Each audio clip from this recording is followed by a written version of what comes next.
এবার বোরাক কিছুটা বিস্মিত হয়ে মুখ খুলল। মেয়েটা ব্যথায় কুঁকড়ে আছে আর আপনি সিরিয়ালের অপেক্ষায় আছেন, ইমার্জেন্সিতে ভর্তি করাতেন।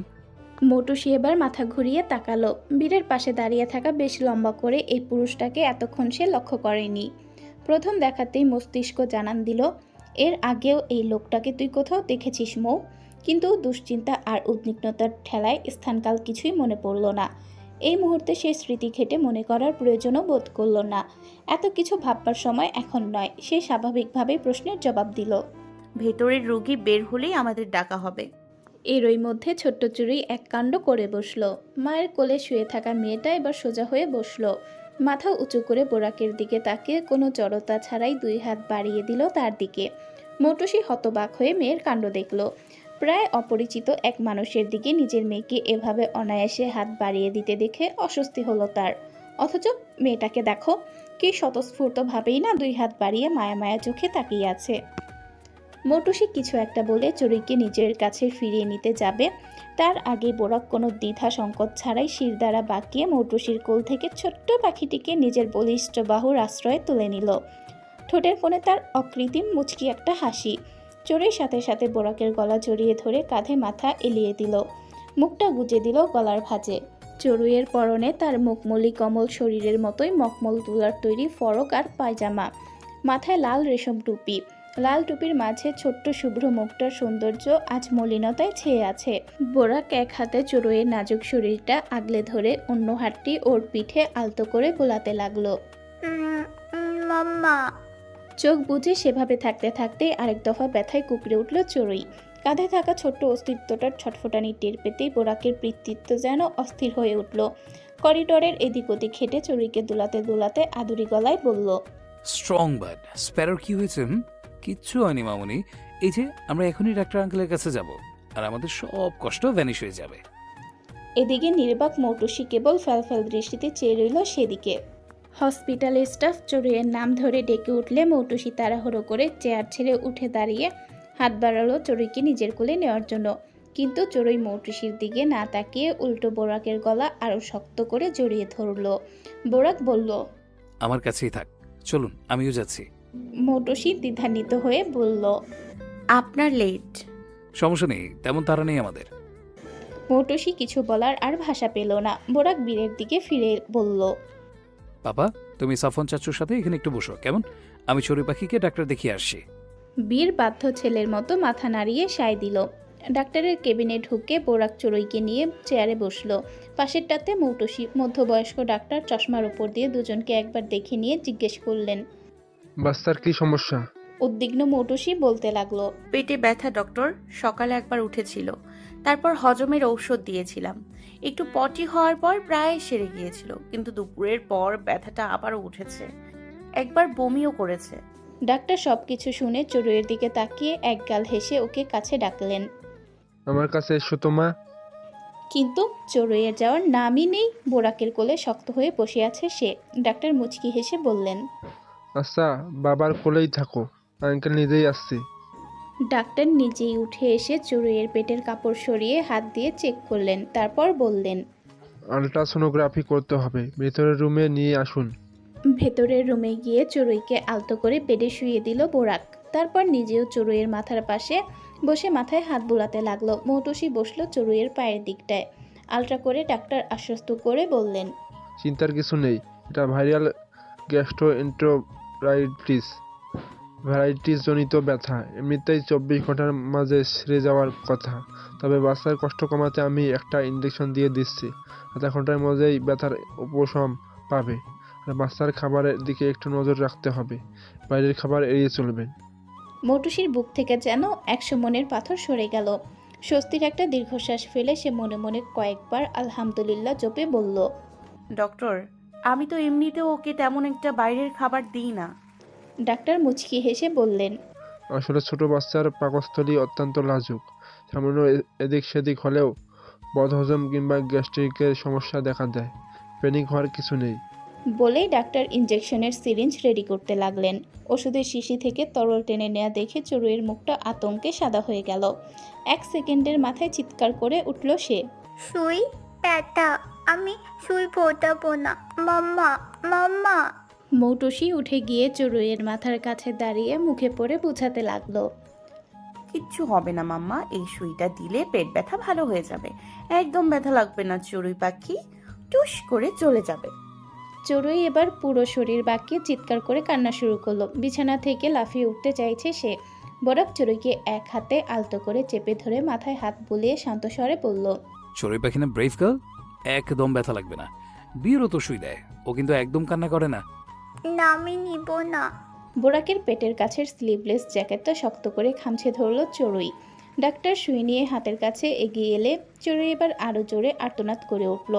মেয়ের এই করুণ কান্না মৌটুসির মাতৃত্বকে এক মুহূর্তেই দুমড়ে মুচড়ে দিল। আবেগ সামলাতে না পেরে সেও চড়ুইয়ের সাথে তাল মিলিয়ে ডাক্তারকে বলে উঠল, ডক্টর, সুই দিতে হবে না, প্লিজ সুই দিতে হবে না, এমনি সেরে যাবে, ওটা রেখে দিন। বেচারা ডাক্তার হতবাক হয়ে মৌটুসির পাগলামি দেখছে। কোথায় বাচ্চাটাকে সাহস দিবে তা না, মা নিজেই নানা বলে লাফাচ্ছে। দেবে না মাম্মা, সুই দেবে না। ডক্টর আঙ্কেলকে আমরা বকে দিব। এসো, তুমি আমার কাছে এসো। মৌটুসি চড়ুইকে তার কাছে সরিয়ে আনার জন্য হাত বাড়ালো। ওর এমন অযৌক্তিক অস্থিরতা দেখে বোরাকের কপালে পুরো চামড়া জমে উঠল। সে মৌটুসির ছেলে মানুষই আটকাতে চড়ুইয়ের দিকে বাড়িয়ে দেওয়া ওর হাতের কবজিটা শক্ত করে ধরে বলল, হ্যালো মিস, আপনি বাচ্চার সাথে তাল মিলিয়ে নিজেও বাচ্চামো করছেন তা বুঝতে পারছেন? ইনজেকশনটা না দিলে মেয়েটা আরো বেশি কষ্ট পাবে। এই ব্যথা 24 ঘন্টা পর্যন্ত স্থায়ী হতে পারে। 24 ঘন্টা কি কম সময়? এত সময় বাচ্চাটা যন্ত্রণায় ছটফট করবে। বোরাকের আকস্মিক এই কঠোর আচরণে জমে গেল মৌটুসি। একজোড়া গাঢ় বাদামি চোখের তীক্ষ্ণ দৃষ্টির সাথে তার ছলছল দৃষ্টির এক লহমা সূক্ষ্ম বিনিময় হয়ে গেল। পরক্ষণে মৌটুসি ধীর স্থির দৃষ্টি নামিয়ে এলো নিজের ফিনে কবজিতে, যেখানে বোরাকের শক্ত হাতের বাঁধন স্পষ্ট। মুহূর্তের ব্যবধানে যেন তাদের বর্তমান পরিস্থিতি ও নিজের অবস্থানের কথা বোরাকের বোধোদয় হলো। দায়বদ্ধতা বা অধিকার কোনোটিরই ভিত্তি নেই তাদের মধ্যে, অথচ সে তার আচরণের মাত্রা ক্রস করে ফেলেছে। অপ্রস্তুত হয়ে বোরাক তৎক্ষণাৎ মৌটুসির হাত ছেড়ে দিয়ে একটু পিছিয়ে মৃদুস্বরে বলল। সরি। মৌটুসিও নিঃশব্দে 2 কদম পিছিয়ে স্থির হয়ে দাঁড়ালো। ডাক্তার এই দৃশ্য দেখে কয়েক মুহূর্ত স্তব্ধ হয়ে দাঁড়িয়ে রইলেন। এতক্ষণ তিনি যাদের রোগীর অভিভাবক অর্থাৎ স্বামী স্ত্রী ভেবে আসছিলেন, তাদের মধ্যে হঠাৎ এই হ্যালোমিস সম্বোধন ভদ্রলোককে বেশ অবাক করল। বোরাকার সময় নষ্ট করল না, চড়ুইকে নিজের বুকের সাথে শক্ত করে চেপে ধরল। ছোট্ট মাথাটা পরম মমতায় বক্ষভাগে ঢেকে রাখলো, যাতে মেয়েটা ইঞ্জেকশনের ফলাটা দেখতে না পায়। এরপর ওর ছোট হাতটা বাহুর সাথে চেপে ধরে ডাক্তারকে ইশারা করলো বোরাক। ডাক্তার দ্রুত ইঞ্জেকশনটা পুশ করে দিলেন। আকাশ ফাটানো একটা চিৎকারে কেঁদে উঠল চড়ুই। মৌটুসি দ্রুত ছুটে এসে চড়ুইকে বোরাকের থেকে কেড়ে নিজের কাছে টেনে নিল। মেয়েকে বুকের সাথে জড়িয়ে ধরে এবার নিজেও নীরবে অশ্রু বিসর্জন দিচ্ছে সে। ডাক্তার এবং বোরাক দুজনেই বিস্ময় নিয়ে এই মা মেয়ের দিকে তাকিয়ে। ডাক্তার সাহেব বুঝি তার পেশাদারিত্বের এতগুলো বছরে প্রথমবার এমন মা দেখলেন যে বাচ্চাকে ইঞ্জেকশন দেওয়ার ভয়ে বাচ্চার সাথে তালে তাল মিলিয়ে কান্নাকাটি করে একাকার। পরিবেশ একটু থিতু হয়ে এলে ডাক্তার টিস্যু বক্স থেকে এক গুচ্ছ টিস্যু বের করে মৌটুসির দিকে এগিয়ে দিলেন। মৌটুসি টিস্যুগুলো হাতে নিয়ে নিজের চোখ মুছল। চড়ুইয়েরা চোখ মুছে দিল। ছোট্ট চড়ুই এখনও থেকে অল্প ফোপাচ্ছে। শ্বাসের গতি পুরোপুরো স্বাভাবিক হয়নি। ডাক্তার মৃদু হেসে রসিকতার সুরে জিজ্ঞেস করলেন, ম্যাডাম, মেয়েকে কি সরকারি টিকাগুলো দেওয়ানো হয় না? মৌটুসি খানিকটা অপ্রস্তুত হলো। চোখ মুখ স্বাভাবিক করার চেষ্টা করে বলল, জি ডক্টর, দেওয়া হয়। টিকা দিতে বাচ্চার বাবা নিয়ে যান বুঝি? আমার মা নিয়ে যায়। মধ্যবয়স্ক ডাক্তার এবার হো হো করে হেসে উঠলেন। চশমাটা একটু ঠিক করে বললেন, তাহলে আজকেও আপনার মাকে নিয়ে আসা উচিত ছিল ম্যাডাম। এমন কাণ্ড মনে হয় উনি ভালো সামলাতে পারেন। মৌটুসি একটু লজ্জিত হয়ে ফ্লোরের দিকে তাকিয়ে রইল। বোরাক বেডের এক পাশে বুকে 2 হাত গুজে দাঁড়িয়ে আছে। মৌটুসির কাচুমাচু লজ্জিত মুখটা দেখে অজান্তেই পুরুষালী ঠোঁট দুটো একদিকে মৃদু প্রসারিত হয়ে উঠল। ডাক্তার বোরাককে উদ্দেশ্য করে বললেন, আপনি একটু আসুন আমার সাথে। ওয়েটিং করিডোরের চেয়ারে বসে চিপ খাচ্ছে আর চড়ুই পাখির জন্য অপেক্ষা করছে বীর। তার পাশেই বসে ফোন স্ক্রোল করছে সাফওয়ান। পরনে কার্গো জিন্স আর ব্লু ডেনিম জ্যাকেট। কোনোটাই দামি কোনো ব্র্যান্ডের নয়, বরং সাধারণ আউটলেট থেকেই কেনা। তবে মানুষটা সে একটু অসাধারণ বৈকি। ফর্সা লম্বা ছেলেটার মাথায় এক ঝাঁক হালকা কোকড়া চুল। 23 বছরের শরীরে তথাকথিত বলিষ্ঠ না হলেও খুব একটা ছিমছাম নয়। নির্দ্বিধায় একজন অল্প বয়সী তরুণী কিংবা কিশোরীর চোখ আটকানোর মতোই সৌন্দর্য বিরাজমান তার মাঝে। আর তার এই সৌন্দর্য বিশ্লেষণে নেমেছে অদূরে বসে থাকা দুই তরুণী। মুগ্ধ চোখে এদিকে তাকিয়ে দুই বান্ধবী ফুসুর ফুসুর গল্প করছে। বীর অপেক্ষা করতে করতে বিরক্ত হয়ে বলল, সাফান চাচ্চু, পাপা চড়ুই পাখি ওলা এখন আসছে কেন? বীরের কথায় সাফওয়ান ফোন থেকে চোখ সরিয়ে স্ক্রিন অফ করে পকেটে রাখতে রাখতে বলল, ডাক্তার, চড়ুই পাখির চিকিৎসা করছে বাবা। চিকিৎসা করতে এত দেরি? অনেক দেরি। কিছু ভেবে বীর আবার বলল, ডাক্তার আঙ্কেল কি চড়ুই পাখিকে সুই ফুটিয়ে দিবে আমাকে যেভাবে দেয়? জানি না, তবে দিতেও পারে। বীরের মুখটা মুহূর্তেই মলিন হয়ে গেল।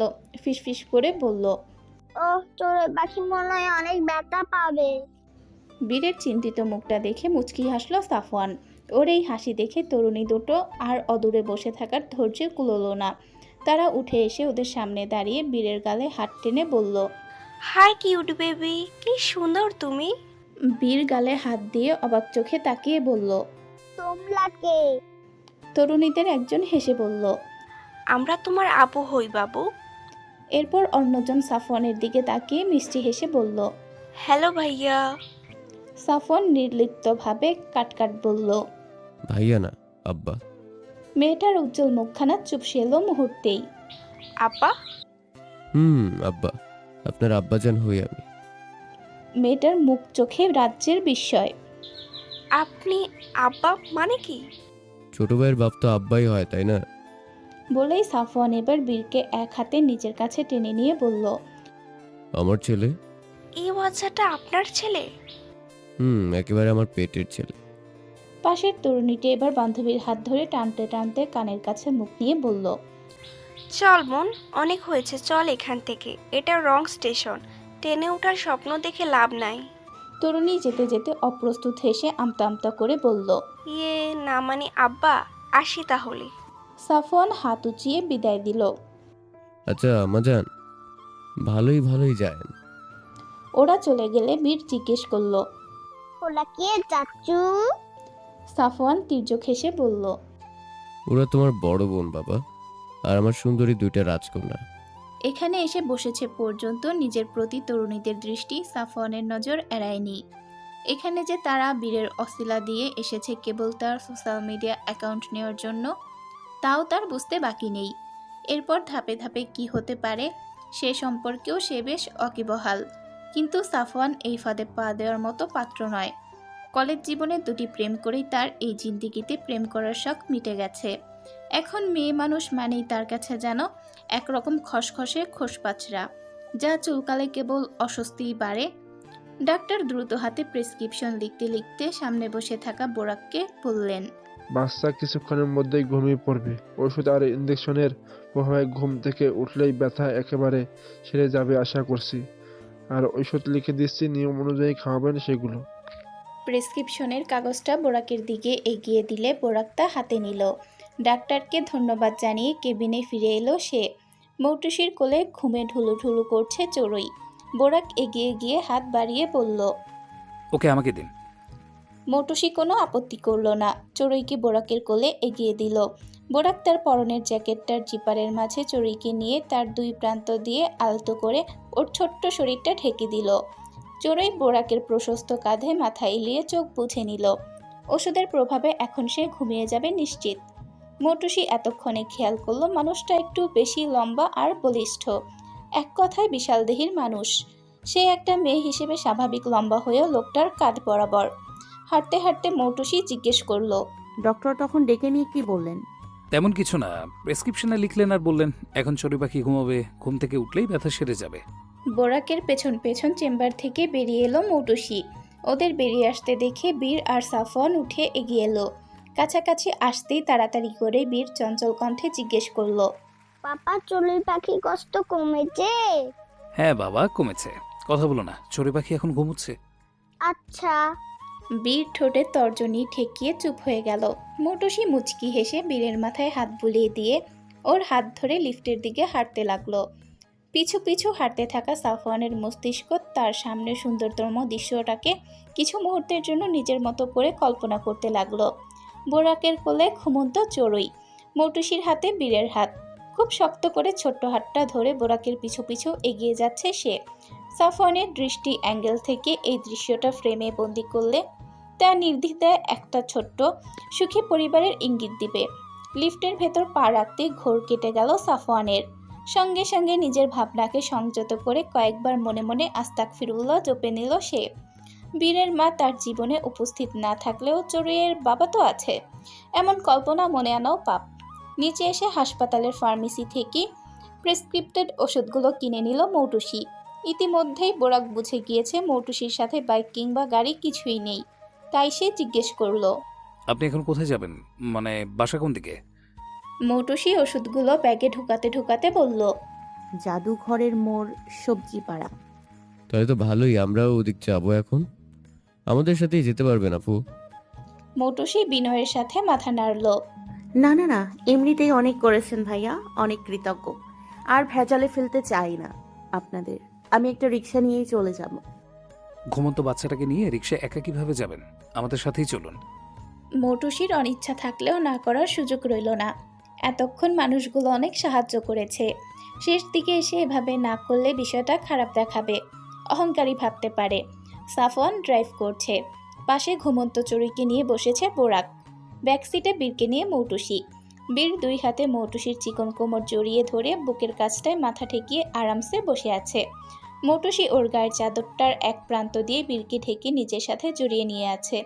কিছুটা অন্যমনস্ক হয়েও মাঝে মাঝে ওর মাথায় পিঠে হাত বুলিয়েও দিচ্ছে। বোরাকের বাম হাতের ভাঁজে মাথা রেখে ঘুমিয়ে আছে চড়ুই।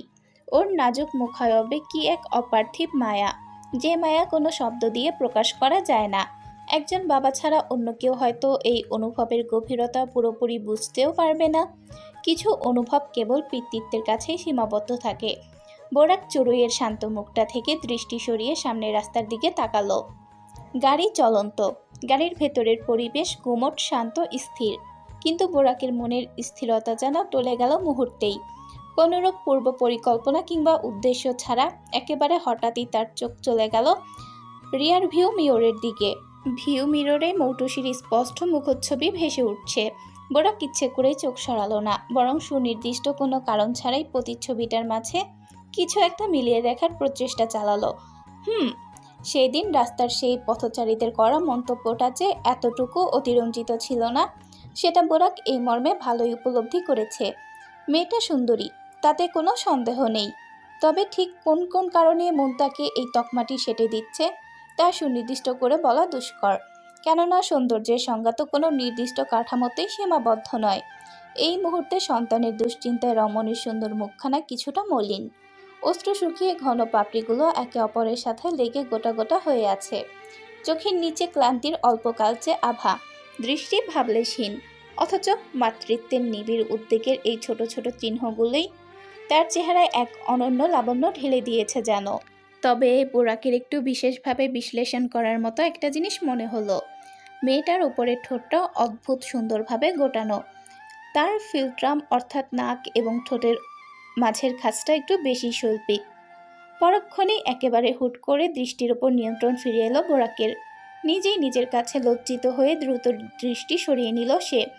এমন না যে তার দৃষ্টি কলুষিত ছিল, তবে এভাবে একটা মেয়েকে তার অগোচরে খুঁটিয়ে দেখা চরম অভদ্রতা, তা উপলব্ধি করতে নিজের করা কাণ্ডের প্রতি অসন্তোষ হলো বোরাক। মোট কথা, এমন আচরণ তার সাথে যায় না। তার ওপর সেই রমণী একজনের মা, কারো স্ত্রী। ভেতরে একটা অপ্রস্তুত বোধ হতে লাগলো বোরাকের। নিজেকে স্বাভাবিক করতে ফের মাথা নামিয়ে কোলের শিশুটির নিষ্পাপ মুখের স্নেহে নিজেকে সঁপে দিল সে। এতক্ষণ যাবৎ মৌটুসি কোমল বুকে বেশ চুপচাপই ছিল বীর, কিন্তু হুট করে কি মনে হতে সে মাথা তুলে মৌটুসির দিকে তাকালো, নিষ্পাপ চোখে প্রশ্ন করলো, চড়ুই পাখি মাম্মা আন্টি, ডাক্তার আঙ্কেল চড়ুই পাখিকে সুই ফুটিয়ে দিয়েছিল? জানালার বাইরের নির্জনতায় ডুবে থাকা মৌটুসি বীরের কণ্ঠস্বরে সম্বিত ফিরে পেল। সে মাথা ঘুরিয়ে বীরের দিকে তাকালো, তারপর মুচকি হেসে ওর মাথার চুলগুলো আলতো করে এলোমেলো করে দিয়ে বলল, হ্যাঁ বিশ্বনাথ, ডক্টর আঙ্কেল চড়ুইকেও শুই দিয়েছিল। চড়ুই পাখি ব্যথা পাইনি? আমার তো অনেক ব্যথা লাগে। পেয়েছিল, চড়ুই পাখিও খুব ব্যথা পেয়েছিল। কান্না করেছিল?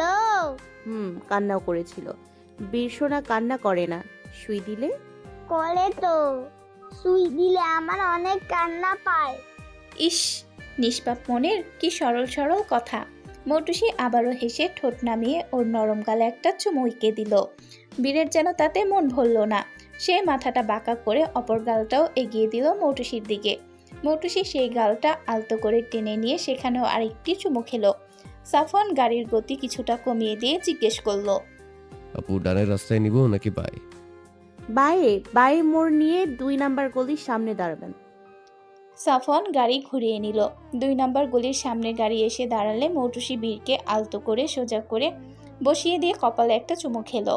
বীর পিটপিট করে চেয়ে বিষণ্ণ মুখে জিজ্ঞেস করলো, চড়ুই পাখিকে নিয়ে তুমি এখন চলে যাবে? চড়ুই পাখি মাম্মা আন্টি? হ্যাঁ বাবা, এখন চলে যেতে হবে, আবার পরে দেখা হবে। বলে আবার কখন? চড়ুই পাখি যদি সুস্থ হয়ে কালকে স্কুলে যেতে পারে তাহলে কালকেই দেখা হবে। চড়ুই পাখি সুস্থ হয়ে যাবে। মৌটুসি প্রশান্তিময় হেসে আবারও একবার বুকে টেনে নিল ওকে। ইনশাল্লাহ বাবা। বাচ্চারা তো নিষ্পাপ হয় কেন? মৌটুসি গাড়ি থেকে নেমে দাঁড়ালো।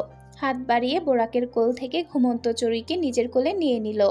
সাথে সাথেই চড়ুইয়ের শরীর থেকে ব্ল্যাক কফির মতো পোড়া পোড়া খুবই তীক্ষ্ণ একটা ঘ্রাণ এসে লাগলো মৌটুসির নাকে। এটা হয়তো লোকটার শরীরের পারফিউমের ফ্লেভার। বীরের শরীর থেকেও মৃদু পাওয়া যাচ্ছিল, তবে ঘ্রাণটা বেশ, তবে অদ্ভুত রকমের নেশালো। মৌটুসি অবচেতনভাবেই নিঃশ্বাসের সাথে ঘ্রাণটা টেনে নিল। বাইরে ভালোই ঠান্ডা পড়েছে। গায়ের চাদরটা দিয়ে চড়ুইকে ভালোভাবে ঢেকে ঢুকে নিয়ে এবার বোরাকের দিকে তাকালো সে। বিনয়ী কণ্ঠে কৃতজ্ঞতা প্রকাশ করে বলল, ভাইয়া, আপনাদের যে কিভাবে ধন্যবাদ জানাবো সত্যি আমার জানা নেই। বোরাক মুচকি হাসলো, বলল, ইটস ওকে, আমারও সমবয়সের একটা বাচ্চা আছে, তাই আপনার পেরেশানি বুঝতে পেরেছি। তবে এবার থেকে এমন পরিস্থিতি একা হ্যান্ডেল করতে না যাওয়ার পরামর্শ থাকবে আমার তরফ থেকে। মৌটুসি এক টুকরো মলিন হাসলো। বীর গাড়ির জানালায় হাত রেখে তার ওপর থুতনি ঠেকিয়ে এদিকে তাকিয়ে আছে। ছোট মুখটা কেমন ফ্যাকাশি হয়ে উঠেছে। আচ্ছা ঠিক আছে, মেয়ের খেয়াল রাখবেন। বলে এবার বোরাক হাত বাড়িয়ে ঘুমন্ত চড়ুইয়ের মাথা ছুঁয়ে দিল। খুব তাড়াতাড়ি সুস্থ হয়ে উঠবে ইনশাল্লাহ। মৌটুসি পেছনে ফিরে যেতে নিচ্ছিল, তখনই সাফওয়ান তাড়াহুড়ো করে গাড়ি থেকে নেমে ডাকলো, আপু জি ভাইয়া। আপনার নাম্বারটা দেওয়া যাবে? চড়ুই খোঁজ নিতে পারতাম। জি, উঠে নিন। তবে মৌটুসি কিছু একটা ভেবে ওর ব্যাকআপ সিমের নাম্বারটা দিল। ধন্যবাদ আপু। দিনের আলো ম্লান হয়ে আসছে। কিছুক্ষণের মধ্যেই মাগরিবের আজান শোনা যাবে। চড়ুইকে কোলে নিয়ে গলির ভেতর দিয়ে হাঁটছিল মৌ। হঠাৎ পেছন থেকে ভেসে এলো, এই যে মৌটুসি। মৌটুসি হাঁটা থামিয়ে বিরক্তিতে ভ্রু কুচকালো। তার বিরক্ত হওয়ার কারণ হলো তাকে মৌটুসি বলে ডাকা হয়েছে। কেবল কটূক্তি করতে তাকে এই নামে ডাকা হয়। বুঝ হওয়ার পর থেকে মৌটুসি নামটা তার ভীষণ অপছন্দের। নামের শেষে টুসি টুসি একটা আড়ষ্ঠতা আছে, যার তার একদমই সহ্য হয় না। বাড়ি এবং বাহিরের সব জায়গাতে সকলেই মৌ বলেই ডাকে। মৌ নামেই সে পরিচিত এবং অভ্যস্ত। কেবল সরকারি নথিপত্র আর কাগজ কলমেই মৌটুসি নামটা আটকে আছে। তবে সাধ্য থাকলে সে কবেই কেটে কুটে তা মৌ করে নিত। মৌটুসি একরাশ বিরক্তি নিয়ে পেছনে তাকালো। রাস্তার ধারের দোতলা বাড়িটির গেট দিয়ে হাই হিল পরে হেলে দুলে বেরিয়ে আসছে নীতি। পরনে ঝকমকে জর্জেট শাড়ি, ভারী মেকআপে মুখটা দেখতে ভালোই লাগছে। কাছে এসে বাঁকা হেসে সে বলল, কি খবর মৌটুসি? মৌটুসি জোরপূর্বক মুচকি হাসলো, সামান্য ভুরু উঁচিয়ে বলল, খুবই ভালো। কিছু বলবে দুর্নীতি আপু? নীতি শ্লেষের সুরে বলল, বলতে তো অনেক কিছুই মন চায়। মেয়েকে বটানিক্যাল কিন্ডারগার্ডেনে ভর্তি করিয়েছিস মনে হয়। কনফিউশন নিয়ে প্রশ্ন করছো কেন? তোমার যা শিওরলি জানার কথা ওই স্কুলেই পড়াও না তুমি? তাই স্কুলের খরচ সম্পর্কে বেশ ভালোই জানি। আর তাই তো চিন্তা হচ্ছে তোর জন্য। দেখিস পরের বছরে যেন ট্রান্সফার করাতে না হয়। কেন করাতে হবে? তুমি আছো না। যদি দেখি কুলাতে পারছি না তখন তোমার রেফারেন্সই পড়াবো। স্কুলের টিচার হয়ে নিজের ভাগ্নির জন্য এটুকু তো করতেই পারবে। ভ্যালুলেস তো আর নও নাকি পার্ট টাইম কিছু করো সেখানে? হঠাৎই নীতির চোখ মুখ শক্ত হয়ে উঠল। কিছুটা ঝাঁঝালো গলায় বলল, কি কিসের রেফারেন্স? ওটাকে 2 টাকার সস্তা স্কুল পেয়েছিস নাকি? ওখানে কোনো রেফারেন্স চলে না। নিজের আর্থিক সামর্থ্য না থাকলে ভর্তি করালি কেন অন্যের ভাষায়? ভর্তি তো করেছি নিজের ভরসাতে, কিন্তু ছোট বোন কুলাতে না পারলে তো তার অপূর্ণ দায়িত্বটা কাঁধে নেওয়া বড় বোন হিসেবে তোমার কর্তব্য নীতি আপু। ডিসকাস্টিং। রাগে গজগজ করতে করতে নীতি এক ঝটকায় ঘুরে হাঁটা দিল। ছেড়ে রাখা চুলগুলো ঝটকা খেয়ে অল্পের জন্য মৌটুসির চোখ মুখ স্পর্শ করলো না। মৌটুসি ওর যাওয়ার পানে তাকিয়ে চোখ উল্টে বিড়বিড় করলো। ডিসগাস্টিং। সত্যি কথা শুনলে গায়ে ফোসকা পড়ে। 1 বছর পর তুই নিজেই ওই স্কুলে টিকে থাকতে পারবি কিনা আগে সেই চিন্তা কর। দুর্নীতি। তারপর উল্টো ঘুরে সেও হাঁটা দিল। শিকদার মেনশনের ড্রয়িং রুম জমজমাট। সোফার সিটগুলো কানায় কানায় পূর্ণ। সেন্টার টেবিল জুড়ে চা, কফি আর বাহারি সব স্ন্যাক্সের সমাহার। যার যা মনে চাচ্ছে তাই নিয়ে রীতিমতো কাড়াকাড়ি পড়ে গেছে। বোরাকের 2 ফুফু এবং তাদের সন্তানদের আগমনে নির্জন বাড়িটা আর লোক সমাগমে ভরপুর। সোফায় সরিয়ালে বসেছে নেহা, স্নেহা, শুভ, আসাদ, নীলিমা, সাথী ও জুয়েল। জুয়েল বাদে এরা সকলেই বোরাকের ফুফাতো কাজিন। বড় ফুফু রেজিনা বেগমের 2 ছেলে আসাদ আর শুভ। অন্যদিকে ছোট ফুফু লামিয়া বেগমের 2 মেয়ে নেহা, স্নেহা। আসাদ বোরাকের কাজিন হলেও তার সমবয়সী ও বন্ধু। তাদের বন্ধু মহলের আরও একজন মুখ জুয়েল। আসাদ, জুয়েল দুজনেই বিবাহিত, আর অন্য কাজিনগুলো তাদের জুনিয়র আনম্যারিড। তবে বলা বাহুল্য এখানকার সবকটাই এক একটা বিচ্ছু। এদের আবার একখান খাস নামও আছে, গোল্লা সুটের দলবল। বোরাক বীরকে কোলে নিয়ে ড্রয়িং রুমে পা রাখতেই আসাদ বলে উঠল, ওই যে আমাগোর চ্যাম্পিয়ন উইথ চ্যাম্প ইজ হাজির। আসাদের কথায় উপস্থিত সকলেই দরজার দিকে লক্ষ্যপাত করল। ড্রয়িং রুমে বসা এতগুলো প্রিয় আর পরিচিত মুখ দেখে বীরের ফ্যাকাশে মুখটা মুহূর্তেই চকচক করে উঠল। বোরাকের কোল থেকেই 2 হাত বাড়িয়ে লাফাতে লাগলো সে। শুভ সোফা থেকে বীরকে দেখে তড়িঘড়ি করে উঠে দাঁড়ালো। বীরের দিকে আসার সময় স্নেহের হাত থেকে আধখাওয়া কুকিজটা কেড়ে নিয়ে মুখে ঢুকিয়ে দিল। তারপর সিনা টান টান করে বিজয়ী বেশে বোরাকের কাছে এসে বীরকে কাঁধে তুলে নিল। আমার সুরভির চাচুটা কেমন আছে? বোরাক সোফার দিকে এগিয়ে এসে ফুপুদের সালাম দিল। তারপর সবার সাথে টুকটাক ভালো মন্দ কথা বলে বীরকে নিয়ে উপরের ঘরে চলে এলো। হাসপাতাল থেকে এসেছে তারা, জামা কাপড় ছেড়ে আগে ফ্রেশ হওয়া দরকার। বিকালে যে বাড়ি নিস্তব্ধতায় ডুবেছিল এখন তা একেবারে হই হুল্লোড়ে মেতে আছে। আশা রান্নাবান্নার তোড়জোড় শুরু করে দিয়েছে। তার সাথে হাত লাগিয়েছেন নীলিমা ও সাথী। রেজিয়া বেগম আর লামিয়া বেগম 2 বোন ড্রয়িং রুমে খোশ গল্পে মেতে উঠেছেন। তাদের সাথে বসে গল্পে জোগাড় দিচ্ছেন সাফওয়ানের জননী মধ্যবয়স্ক বৃদ্ধা খোদেজা বেগম। এই পরিবারের সাথে ভদ্রমহিলার রক্তের কোনো সম্পর্ক নেই কোনো সামাজিক সম্পর্ক, বরং তার স্বামী এককালে এই বাড়ির কর্তার বিশ্বস্ত এক কর্মচারী ছিলেন, যিনি আজ প্রায় 1 যুগ পূর্বে মালিকের জীবন রক্ষা করতে গিয়ে নিজের জীবন উৎসর্গ করেছেন। স্বামীর মৃত্যুর পর ভদ্রমহিলা এই বাড়ির সেবায় নিযুক্ত থেকেছেন বেশ কিছু বছর। স্বামীর এবং নিজের এত আনুগত্য থেকে আজ খোদেজা বেগম এই বাড়িরই একজন হয়ে উঠেছেন। বাড়ির সকলেই তাকে যথাযথ সম্মান দিয়ে থাকেন। তবে বর্তমানে ভদ্রমহিলার শরীরে বেশ কিছু মরণ ব্যাধি বাসা বেঁধেছে। তাই না চাইতেও সকল দায়িত্ব থেকে অব্যাহতি নিয়ে স্বামীর কবরের পাশে গড়ে ওঠা ছোট্ট একটা বাড়িতেই দিনরাত অসুস্থতার সাথে লড়াই করে কাটাতে হচ্ছে তাকে। অরোয়া, নেহা, স্নেহা আর শুভ অরোয়ার ঘরের মেঝেতে গোল হয়ে বসে আড্ডা পেতেছে, আর তাদের মাঝখানে কিছু খেলনা নিয়ে বসে নিজের মতো করে খেলছে বীর। মাঝে মাঝে শুভকে এটা ওটা বলছে। আসাদ বিছানায় আতশোয়া, জুয়েল কাউচে, আর বোরাক সোফায় বসা। ওর ওপর একটা ল্যাপটপ, তাতে বেশ কিছু সিসিটিভি রেকর্ড ভেসে আছে। আজ বাড়িতে কয়টা সিসিটিভি ক্যামেরা লাগানো হয়েছে।